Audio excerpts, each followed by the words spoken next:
Rian Maulana, duda yang viral karena menggelar pesta perceraian setelah berpisah dengan istrinya. Terungkap sosok istri yang membuatnya bahagia setelah berpisah tersebut ternyata bukan orang sembarangan. Wanita tersebut bernama Natalia Diah Ayuningtyas yang merupakan biduan cantik di Provinsi Lampung. Natalia merupakan seorang biduan dangdut di Lampung. Ia pun sempat mengikuti kontes primadona Pantura tahun 2023 yang digelar MNC TV. Rian dan Natalia sejatinya baru menikah pada 3 Maret 2024 lalu. Namun kini mereka sudah dalam proses perceraian. Rian mengaku keinginan membuat pesta perceraian sudah tercetus sejak 3 bulan menikah. Saat ditanya pemicu perceraian, Rian tak secara gamblang membeberkan. Ia menegaskan kalau dirinya dan Natalia sudah tidak berjodoh. Rian bahkan mengaku sudah berdamai dengan kondisi tersebut. Di sisi lain, Natalia tak tinggal diam mendapati Rian menggelar pesta perceraian. Ia mantap melaporkan hal tersebut ke Polda Lampung karena merasa nama baiknya tercoreng. Laporan Natalia tertuang dalam STTLP D2997/2024 SPKT Polda Lampung.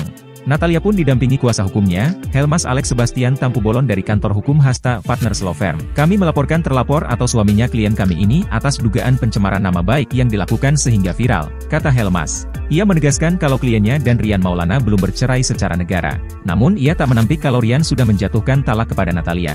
Di sisi lain, Natalia membantah dirinya diceraikan karena berselingkuh. Ia juga menepis gosip miring terkait dugaan pemerasan. Saya melakukan pemerasan dan lainnya, itu semua hoaks dan bohong, kami memang cekcok hanya berantem kecil saja sebenarnya, kata Natalia. Sementara itu Kabid Humas Polda Lampung Kombes Pol Umi Fadilah Astutik membenarkan adanya laporan dari Natalia.